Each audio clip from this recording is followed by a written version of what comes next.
Welcome to Faith and Politics, a show dedicated to discussing issues surrounding the intersection of church, state, and politics, and the examination of whether you're allowing your faith to shape your politics or are your politics starting to shape your faith. In other words, what do you do when God and government come face to face? Let me introduce you to our panelists of regularly scheduled guests. First, we have with us Mr. Andre Wang, who's the General Counsel and Director of Public Affairs and Religious Liberty for the North Pacific Union Conference of the Seventh-day Adventist Church. We have Ms. Bettina Krause, who's the editor of Liberty Magazine. We have Ms. Jennifer Woods, who's the General Counsel and Director of Public Affairs and Religious Liberty for the Lake Union Conference of the Seventh-day Adventist Church. And we have Mr. Lawrence Brown, who's the Assistant Public Affairs and Religious Liberty Director for the Northeastern Conference of the Seventh-day Adventist Church. Great to have you guys here with us and looking forward to getting into our first topic. This first topic I found extremely interesting. There was a survey that was done that was ranking the 50 states in the United States regarding those that are focusing more on enabling religious free exercise and those who are not doing it as well. I was shocked to see that number one on the list was Mississippi, but last on the list was New York. There were several blue states, including Illinois and Washington and Maryland, that were in the top 10, and each scored a lot higher than some of the quote-unquote GOP stalwart states like Texas, which found itself in the middle at 25, or Virginia that was at 30. You know, the group said it didn't have a specific criteria, but the index was looking at who are putting in place the improvements for protection of religious liberty and who are not. And the research director from each and every aspect of this is trying to find examples of how best to go forward and do this. You know, I got to tell you, when I looked at this and saw the numbers, I had to ask myself the question, what on earth is going on? What I thought would be was not, what I thought would not be was, and I just got to ask you guys to help me to understand. You know, Lawrence, I want to come to you first. When I saw Mississippi was number one, but I saw that New York was in last place, and I said, well, let me ask my friend from New York, why is your state in last place as it relates to religious liberty? Okay. Well, first of all, when I saw the segment, I laughed because this sounds like one of those ads that you stumble across purporting to prove to you that pizza is more healthy than broccoli. And I'm sure you can make an argument, you know, that comes out all different sorts of ways. But at the end of the day, here's what I'm looking at. First of all, I'm looking at how you define religious liberty and its protection in the first place, because anyone who has been watching for any length of time would have to agree that there has been a distinct redefinition of terms. And in some respects, that redefinition is incredibly troubling. But the other thing I'm looking at is this. I've worked in this area for a number of years now. It has brought me a lot of joy, and they can define it however they wish. But here is the reality. New York, as we sit here right now, has some of the strongest protection, especially in the area of religious accommodation. In fact, New York's legislation in this area is so strong that we've been attempting to model federal legislation on the New York model because we've had it for so long and it has proven itself to be fair to groups across the spectrum. And so when I speak with contemporaries from other parts of the country who have a tougher time arguing for things like religious accommodation, when I look at a survey like this one that we're talking about right now, I really have to chuckle because I guess at the end of the day, the things that really impact people, real life, in real time, those are the things that really matter. And I think the list in some respects may be suspect, but here's what I know. In New York, I have an easier time of it arguing for religious accommodation than in other parts of the country. And list or no list, that's a fact. Andre, I got to tell you, when I looked at the Pacific Northwest, I was expecting to see things a little bit different there. I saw some nice rankings, for example, for Washington, but then you have other states out in that area that seem to be completely on the side of the spectrum. Well, what have you been seeing with your work out in that part of the country? Yeah, you know, I was shocked as well that, we have some states that you came in as expected. Oregon, a blue state, 46th. Idaho, a red state, at 9, but you had Washington, a blue state, at 5, Alaska, a deep blue state, at 30, and Montana, a red state, at 24. And I think that we're really looking at the, like as we said, the definition of religious liberty, but this study looks at it in 6 metrics: absentee voting, exemptions from childhood immunizations, presence of a RFRA, a Religious Freedom Restoration Act, employer exemption from contraceptive mandate, exemptions from marriage and wedding participation, and also exemptions from healthcare providers. So I don't think that this is really a metric of the electorate or public sentiment in general, but really a metric of the political will of the state legislatures to act on these metric points. Bettina, I think that's a critical point that's raised there, that this is really about state legislature and where we see the Supreme Court pushing a lot of its decisions right now right back into the states. It seems as though we can start almost forum shopping of where you'd like to go to see better religious liberty accommodations. Am I seeing it that way, or am I missing something? No, I mean, that's a reasonable assumption to make. I mean, this whole conversation is confirming my choice not to be a data scientist. I mean, there's so many ways that we can cut and dice the data here. And, I really think that the points that Andre was making, the metrics that they were relying on to determine the level of religious liberty in a state were very much skewed toward religious free exercise, which is a good metric and an excellent one to observe. However, full religious freedom also includes Establishment Clause protections. Religious freedom can only exist where there is a robust protection of autonomy of religious organizations from state interference, and also the protection of the state from undue religious interference. So, this is all very well, interesting data. I would argue strongly it is far from complete. Until we can factor in the Establishment Clause side of things, this is not a complete picture. Jennifer, I can understand this maybe being an incomplete picture, but for example, in terms of many of the RFRA rules or the Workplace Protection Act rules, that was one of the key aspects of what they were looking at here. And I'm surprised to even think that in this day and age, that there's still question regarding whether or not there should be protection from a religious standpoint in the workplace. But it seems as though there's still a number of states where that's still up for conversation. No, I agree. And I think that even with all the flaws of the study, and I agree, things would come out differently depending on what metrics were used, what safeguards were looked at, and the fact that we're not looking at the Establishment Clause side of things. But it does show that states can go further, and a number of states do have some areas of improvement that they could work on. So I think that the purpose of the study is to show, at least for me, what I'm taking from it is the purpose is to show that there is more that can be done. And hopefully that is how people look at this, to see, okay, how can we continue to improve protecting free exercise within our state? And hopefully in future studies, they'll also look at some of these Establishment Clause issues to see things from that angle as well, maybe add a metric regarding that as well, or a couple metrics there. Andre, you're in a lot of state houses out there. When you start hearing the concept of religious freedom and new legislation that could be impacting states and employers, what are you seeing in the Northwest region? I mean, would you say it's active out there, quiet out there, or somewhere in between? What exactly have you been seeing out there?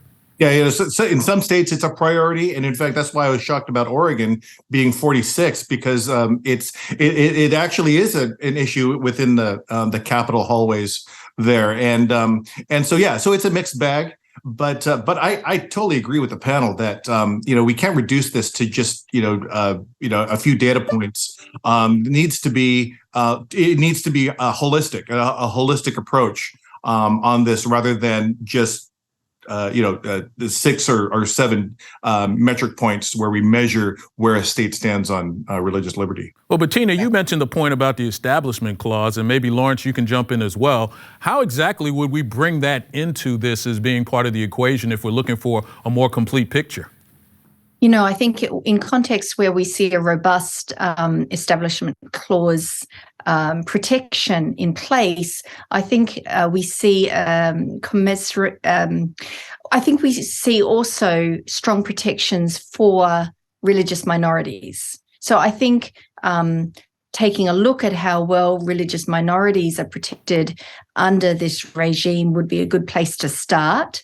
I mean, I'm looking at some of the metrics that were used, and they do seem to focus very much perhaps on mainstream religious beliefs rather than, less well-known or less embraced religious traditions. So that, for me, would be a key place to start. Lawrence? And there's something else too, and this serves to highlight why it's a flawed method that's being used to make this designation.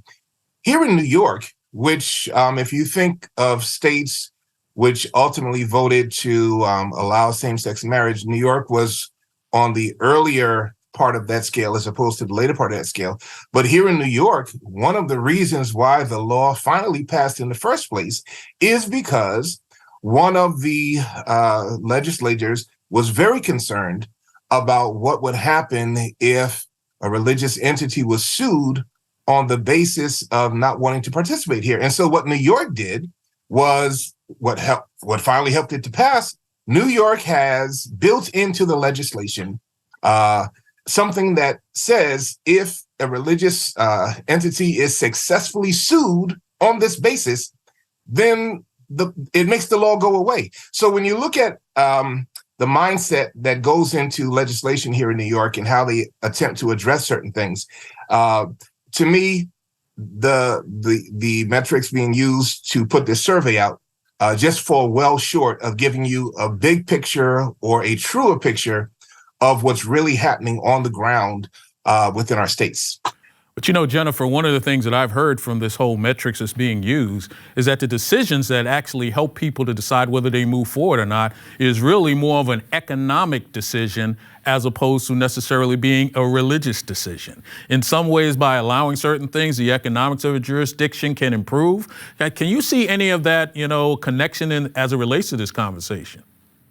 I mean, sure. I think that, for better or worse, the money and the economics, they matter. And so they're going to influence decisions, policy decisions, legislation, how states handle these kinds of issues. But I do want to go back to one point that Bettina raised. And I think that, when we talk about how this really focuses on free exercise and not so much on the Establishment Clause, I think that this is indicative of how we're starting to view or how society is viewing religious liberty. Yeah. We really focus these days on the free exercise clause to the detriment of the Establishment Clause. Well, I'm going to have to let you have the last word on that, but I think that is a key point that we're starting to see that free exercise is really where the population is going as it relates to religious freedom, and how we end up pulling those two back together may be a big part of it. So thank you very much for that conversation. There's an interesting case that's out there that's called McAllen Grace Brethren Church versus Jewell. It's a case that really started dealing with an award-winning feather dancer from the Apache religious organization that was called Lipan. And they were threatened with criminal fines and imprisonment for using eagle feathers in their religious worship. There was an undercover agent that raided one of their ceremonies, seized the eagle's feathers, and the pastor fought in court for over a decade to defend his rights to practice his Native American faith under RFRA in 2016. It turns out that they ended up putting together an historic settlement that ended up allowing this pastor and his 400 members and his congregation to recognize the right to freely use eagle's feathers in observance of their Native American faith. In response to this, we've seen some new things where new laws have been put in place even by the Department of the Interior. But I have to ask the question, where are we going to draw a line, or has this gone too far? I've seen similar situations where you have Native Americans that want to use feathers as part of their graduation regalia, and they've been told no. So somewhere there has to be some line in the sand, but I'm kind of curious to know, where do we think that we could have found the line here, and where could we be going in the future? Andre, let me know your thoughts on this.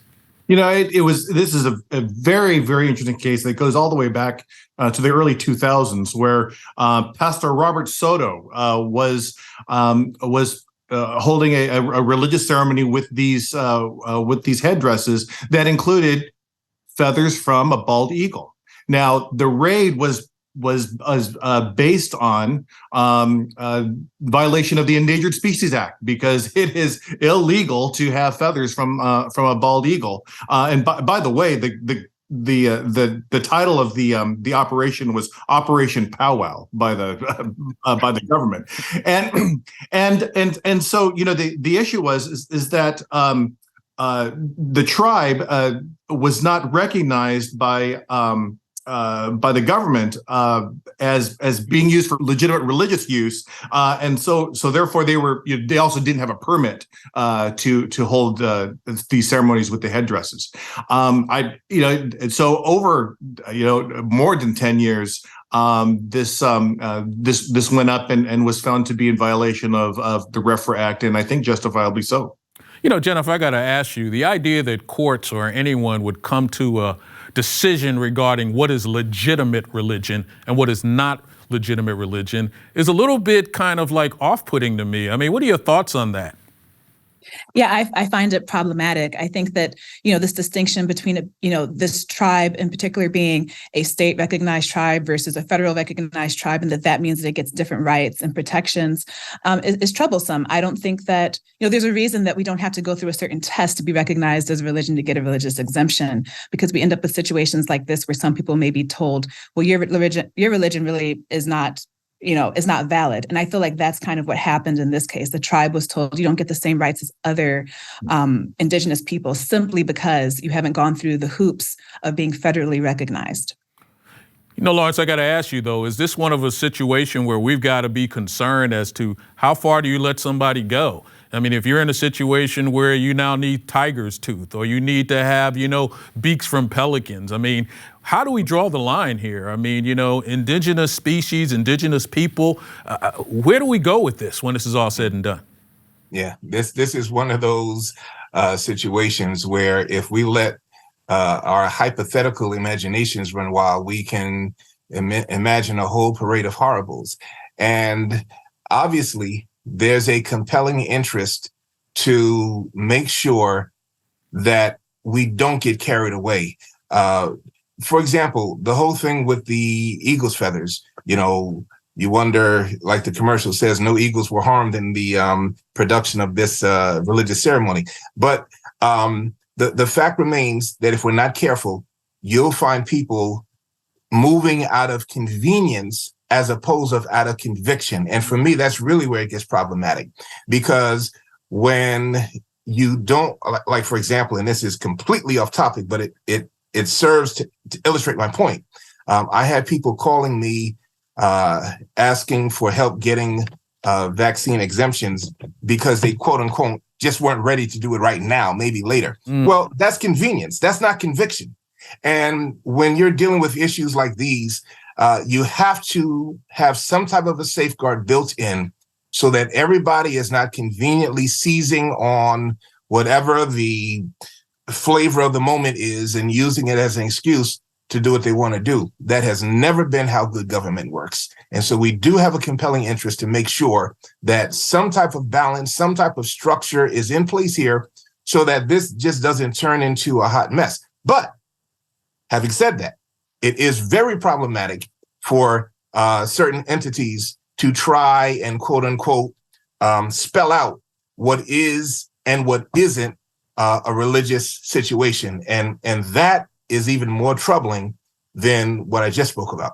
Well, Bettina, that's where we are now. Who gets to make the call regarding convenience and whether or not there's conviction? They could have easily come and said, listen, there are a number of other species in which you can get, quote unquote, feathers to do your ceremony, but why something that we are trying to protect a species? I mean, where do you make the call here on that? And how do we determine whether or not we've gone too far? Bettina, what are your thoughts? So, Orlin, I think this whole genre of cases involving Native American religious rituals, this whole genre exemplifies the fact that these are religious traditions that are very often marginalized, not just in our culture, but also in our law. And I think as you look through cases of this kind where the courts have examined religious rituals associated with these lesser known religious entities, then you're really getting into the territory of, well, we're not familiar with this. It doesn't fall into the category of Judeo-Christian beliefs. What do we do with this? And so you get this whole, confusion around these cases. There is a current case that's currently being appealed to the Supreme Court. It's the Oak Flat case, another Apache case where, some religiously significant land is threatened by the government handing it over to copper mining. And so we've seen as this case has progressed through the court system, this sort of disinterest on the part of mainstream religious groups in the religious freedom of these Native American tribes, disinterest, misunderstanding, and just frankly a lack of enthusiasm for bringing the full force of religious freedom protections to bear on these situations. For that reason, I think it's incumbent on us to be particularly mindful of these claims and to make sure that minorities receive their fair hearing in court on these issues. But Jennifer, the thing I'm confused with is the idea that who gets to determine whether that was tradition or not? Tradition is something that's kind of created by the person who's claiming it. So now I can come forward and say, this is a tradition as part of my religion. Somebody's got to draw the line and make the call. So from a legal perspective or from a public policy perspective, how do we deal with the tradition concept? Well, I think this is an area where we kind of do step back and we say, if someone says that this is a sincerely held religious belief or part of their religious tradition, I think that we should be giving the benefit of the doubt that this is their religious tradition. And I think this goes back to something that we talked about in the previous segment, which is to have robust religious liberty protections means that we're not just protecting the religious freedom of majority religions, we're also protecting the religious liberty of minority or unknown religious practices as well. And when we fail to do that, then no matter how many laws you have on the book, we're not really protecting those who are most in need of protection, because Christians are going to be protected in this country. We're, a majority, or at least close to a majority Christian nation. I'm not sure where the numbers are right now, but it's these other religious groups, these minority groups that really need the protection that we're talking about today. So it sounds like we're saying that we want to make sure that we are erring on the side of protecting those religions that maybe are not quote unquote mainstream, may not have the numbers that we may see there, but in the long run, that is a better use of our power and protection from the federal government standpoint. Do I have that right? Anybody's got a thought on that? I'll chime in because I actually went back and read the pleadings on the brief on this, and it was interesting that the church took the approach of that not only do they want to point out that they have a sincerely held religious belief, but also that the practice is something that is not offensive to the law, because they pointed out that eagle feather permits are granted to museums, scientists, zoos, farmers, power companies, but yet the church was not allowed to possess a single bald eagle feather, and so they pointed out in the brief that the tribe would never harm an eagle because they believe it is sacred, and therefore I believe the quote was that the tribe believes that it deserves not only protection but reverence. And it sounds to me like that's the critical point right there. We're engaging in an activity that's not quote unquote harming anyone or any particular species, and therefore we should not be treated any differently than the power companies or the museums. And that seems to be where the struggle is that how do we get to a point where people are comfortable in knowing that just because it doesn't look like me or act like me, that there's nothing wrong with allowing it to go forward? Well, you know something, I don't know that we ever get to that place where we're quote unquote comfortable. In fact, that's why the law is so necessary, because you're always going to have somebody who will use as their default setting how they feel about it or what they believe about it, as opposed to the bigger picture. And the law is supposed to be addressing the bigger picture. All the time, employers like to throw at me, well, if I do it for this one, I have to do it for that one. And I have to explain to them that's not how the law works. The law is not concerned with, what's going to be more convenient for you. The law is concerned about what is the right thing to do, hopefully for the largest amount of people. And so as long as we continue to confront these issues, I will be thankful for legislation in these areas, because left to our own devices, frequently we're always going to end up in a bad place.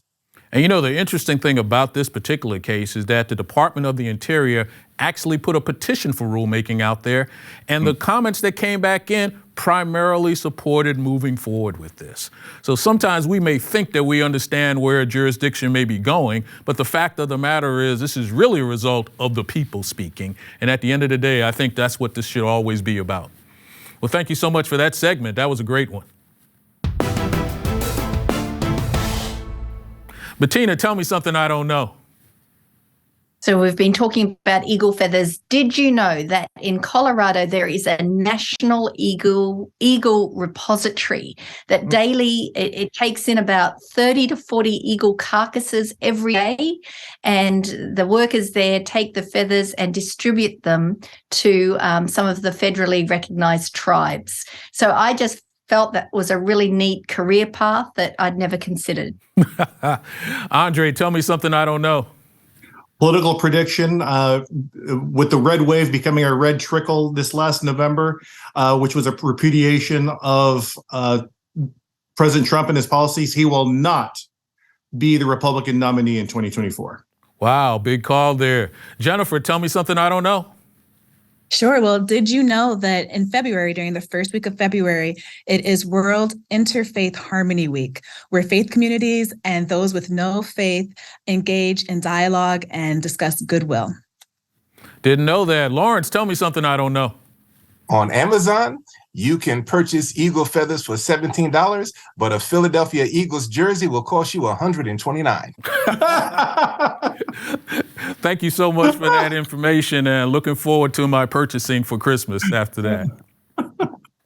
Thanks again for being with us. Hope you enjoyed our conversation. Just remember, if it's about God and government, it's faith and politics. See you next time.